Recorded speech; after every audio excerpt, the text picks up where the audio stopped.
Sir నమస్కారం sir. Sir anchor Ravi గత 2 రోజుల నుంచి కూడా ఒక చిన్న కాంట్రోవర్సీలో ఇరుక్కోవడం మనం చూసాం సార్. అతను చేసిన ఒక స్కిట్ హిందువుల దేవుళ్ళని కించపరిచే విధంగా ఉందని చెప్పేసి హిందూ సంఘాలు ఆగ్రహం వ్యక్తం చేయడం, అతనికి కాల్స్ చేయడం, ఆ ఆడియో కాల్ మొత్తం కూడా విపరీతంగా వైరల్ అయిపోయింది. అయితే దానికి ఆయన యాంకర్ రవి క్షమాపణ చెప్తూ ఒక వీడియో చేశారు. అయితే అయిపోయిందని అనుకున్నారు. మళ్ళీ ఇప్పుడు ఇంకొక వీడియో చేసి ఇంకేదో చెప్పే ప్రయత్నం అయితే చేస్తున్నారు. మరి ఇంకో వీడియో ఎందుకు చేశారు? దీనికి సంబంధించి అతను ఏం చెప్పే ప్రయత్నం చేస్తున్నారు సార్? ఆయనే చెప్పుకున్నాడు కదా! అంటే నేను కూడా హిందువునే. నేనేమి వాంటెడ్‌గా చేయలేదు. హ్మ్. అదే చెప్పాడు ఆయన నన్ను. కాకపోతే తను కొంచెం ఇగో గాయపడింది. అంటే నన్ను ఇలా టార్గెట్ చేశారు అనేటువంటి ఒక బాధ, ఒక ఇబ్బందికర పరిస్థితి ఆయన ఫేస్ చేశాడు. హ్మ్. అలాగే నువ్వు ఇంకొంచెం బలంగా ఆర్గ్యూ చేసి ఉండాల్సింది ఇలాంటి అభిప్రాయాలు వారి స్నేహ బృందం నుంచి గాని, బంధుమిత్రుల నుంచి గాని వచ్చుండొచ్చు. ఓకే. వాటి నుంచి ఆయన లేదు నేను బలంగానే ఉన్నాను అని చెప్పుకోవటానికి ఒక ప్రయత్నం చేయాలి సమాజం ముందు అని అనుకున్నాడు.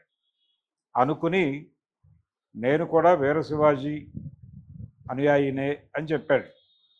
అంటే శివాజీ పేరు ప్రస్తావించాడు ఆయన పర్టికులర్గా ఆ వీడియోలో. నిజానికి శివాజీ మీద చాలా చర్చ జరుగుతోంది ఈ మధ్యకాలంలో. శివాజీ నిజంగానే ఇండియన్ అంటే హిందూ సింబలా అనేది ఒక చర్చ జరుగుతోంది. శివాజీ హిందూ సింబల్గా అంగీకరించాలా వద్దా, అసలు ఏమిటి శివాజీ అనేది శివాజీ మీద విస్తృతమైన చర్చ జరిగింది ప్రపంచం అంతా. ఆయన హిందూ సింబల్ కాదు అనేది చాలా బలంగా చెప్తూ చాలామంది ముందుకొచ్చారు. దీనికి సంబంధించి అనేక పుస్తకాల నుంచి రెఫరెన్సులు చెప్పారు. ఆయన సైన్యంలో ముస్లింలు ఏ స్థాయిలో ఉన్నారు, ఆయన శత్రువుల్లో హిందువులు ఏ స్థాయిలో ఉన్నారో కూడా చెప్పారు. క్లియర్గా పేరుతో సహా డేటాతో సహా చెప్పారు. ఔరంగజేబ్కి అతనికి ఉన్నది మతపరమైన ఘర్షణ కాదు. శివాజీ ఒక ఇండిపెండెంట్ రాజుగా ఎమర్జ్ అయ్యాడు. ఆయనకేదో వారసత్వంలో రాలా రాజ్యం. ఆయన ఒక మున్సబ్దారు అనుకుంటే ఆ మున్సబ్దారు నుంచి ఆయన ఒక రాజ్యాన్ని తనంతట తాను ఏర్పాటు చేసుకున్నాడు. ఆ కసరత్తు చేయటము, దానికి తగిన కష్టము ఆయన పడ్డాడు. ఆ కష్టాలు పడే క్రమంలో రకరకాల ఇబ్బందులు ఎదురైనాయి. ఆ సందర్భంగా ఆయన ఔరంగజేబుతో తలబడాల్సినటువంటి ఒక పరిస్థితి వచ్చింది. ఔరంగజేబు ముస్లిం కాబట్టి తలబడలా, తన రాజ్యాన్ని తను కన్సాలిడేట్ చేసుకోవడం కోసం తలబడ్డాడు. అక్కడ ఎవరున్నా తలబడేవాడే. కాబట్టి అక్కడ వాళ్ళిద్దరి మధ్య ఘర్షణ జరిగింది అనే ఒక దాన్ని తీసుకుని ఇతన్ని హిందువుల హీరోగా, ఆయన్నేమో ముస్లిం విలన్గా ఈయన్ని హిందూ హీరోగా ప్రొజెక్ట్ చేయడం ద్వారా ఒక చరిత్ర చెప్పే ప్రయత్నం జరుగుతోంది. ఇది తప్పు అని చెప్పి చాలామంది తమ తమ అభిప్రాయాలని పుస్తకాల నుంచి రెఫరెన్సులతో సహా యూనివర్సిటీ ప్రొఫెసర్లు కూడా వీధుల్లోకి వచ్చి మాట్లాడేటువంటి పరిస్థితి కల్పించారు. ఇప్పుడు ఈయన మళ్ళీ శివాజీ తీసుకొచ్చి నేను శివాజీ భక్తుడిని అని చెప్పడం ద్వారా నేను మోరు హిందువుని అని చెప్పుకునే ప్రయత్నం చేస్తున్నాడు. ఇది ఒక అంటే తప్పు అని నేను అన్నగాని ఈ ధోరణి కేవలం అతనిలోనే కాదు, టోటల్గా ప్రస్తుతం ఉన్నటువంటి యూత్ మొత్తం కూడా ఆక్రమించినటువంటి అభిప్రాయం ఇది. ప్రస్తుత యువతకి రిప్రజెంటేటివ్ అతను, ఒక ప్రతినిధి. ఆ ప్రతినిధిగానే చూడాలి అతను. అంతకు మించి అతనితో ఇప్పుడు అంటే వాళ్ళు తను నా వాళ్ళు అనుకున్న వాళ్ళే నన్ను ఇబ్బంది పెట్టారు అనుకుని నవ్వి వదిలేస్తే ఓకే. ఇప్పుడు ఆయన మరొకసారి కదిలించాడు వాళ్ళని.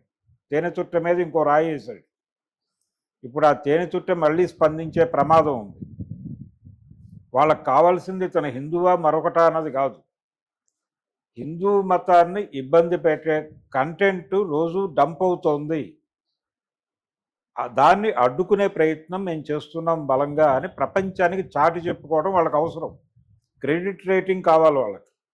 ఆ క్రెడిట్ రేటింగ్ కోసమే ఇతనితో ఘర్షణకు దిగారు. లేకపోతే అది సినిమాలో ప్రూఫే కదా, వాళ్ళు చేసిన సినిమాలో సీన్నే. అక్కడ ఆర్టిస్ట్ ఉంది ఆవిడ రంభ గారు, ఆ షోలో ఉండటం వలన వాళ్ళు దాన్ని వాడుకోవాలని అనుకున్నారు. అది కనెక్ట్ అయి ఉంది కాబట్టి, రంభ గారి పేరుతో ఆ సీన్ కనెక్ట్ అయి ఉంది కాబట్టి దాన్ని ఇక్కడ వాడాలనుకున్నారు. అది తప్పని ఎలా మాట్లాడతారు వీళ్ళు? అసలు అందులో వీళ్ళ డిజైన్ ఉందా, వీళ్ళ రాత ఉందా, వీళ్ళ చేత ఉందా? ఏమీ లేదు కదా. అది కూడా చెప్పాడు అతను నిన్న. ఇది మేము ఒక రైటర్ని కూర్చోబెట్టుకుని రాసింది కాదు మహాప్రభో అని కూడా చెప్పాడు అతను. ఇంత చెప్పినా వదిలిపెట్టకుండా నువ్వు సారీ చెప్పు, డిలీట్ చేయడం చాలదు సారీ.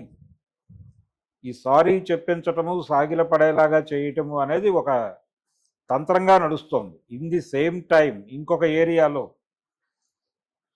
హక్కున చేర్చుకుంటాం మేము, మీరు భారతీయులే అని ఇతర మతాల వాళ్ళతో సానుకూలంగా మాట్లాడుతున్న సందర్భాలు ఉన్నాయి. అంటే మొన్న జరిగినటువంటి అక్కడ అయోధ్యలో విగ్రహ ప్రతిష్టాపన సందర్భంగా కొంతమంది ముస్లింల ఇళ్లకు కూడా వెళ్ళి అక్షింతలు అవి ఇచ్చి, మీరు హిందువులు కాదు అని మాకు తెలుసు, అయినప్పటికీ మీరు భారతీయులు, రాముడు భారతీయుల దేవుడు కాబట్టి ఆ రోజు మీరు ఈ అక్షింతలు ఉంచండి మీ దగ్గర అని ఇచ్చి వచ్చిన సందర్భం ఉంది.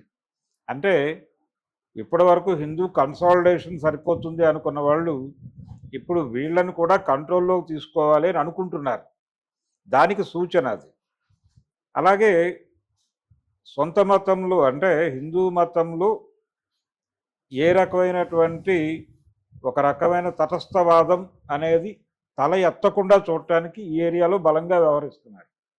అందులో భాగంగానే రవి మీద వాళ్ళు కామెంట్స్ చేయడం జరిగింది. అదేం ఊరికనే జరగల, దానికి ఒక థియరిటికల్ అప్రోచ్ ఉంది వాళ్ళకి.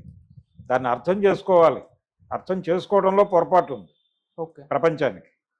అందుకని ఈ గందరగోళం మధ్య ఆయన తన సెల్ఫ్, తన ఈగోని, తన ఇమేజ్ని కాపాడుకోవడానికి ఈ వీడియో చేశాడు. ఆయన కొత్తగా చెప్పింది ఏమీ లేదు, కొత్తగా చెప్పిన విషయమే లేదు. నేను మోరు హిందువుని, మీరే కాదు నేను అంతకంటే మీకు మించిన హిందువుని చెప్పుకునే ప్రయత్నం చేశాడు. రాహుల్ గాంధీ కూడా అదే చేశాడు. మోడీ హిందుత్వ ఓట్లతో వచ్చినప్పుడు తను తన గోత్రనామాలు చెప్పుకునే ప్రయత్నం చేశాడు. అది కొంచెం ఎక్స్టెన్షన్కి వెళ్ళి మాట్లాడాడు ఆయన. ఇది ప్రమాదకరం. ఈ రకమైన ధోరణి వ్యవహరించడం అనేది చాలామందిలో కనిపిస్తోంది. అందులో భాగంగానే చూడాలి. ఇక ఆ వివాదం వాళ్ళు ఎలా పరిష్కరించుకుంటారు అనేది వాళ్ళ ఇంటర్నల్ గొడవ. అంటే ఐఆమ్ మోర్ హిందూ అని ఆయన చెప్పుకున్నాడు కాబట్టి ఇప్పుడు అది హిందూ సమాజం తాలూకా అంతర్గత వ్యవహారంగా మారింది. మరి వాళ్ళు ఎలా పరిష్కరించుకుంటారు? అతన్ని హక్కును చేర్చుకుంటారా, లేకపోతే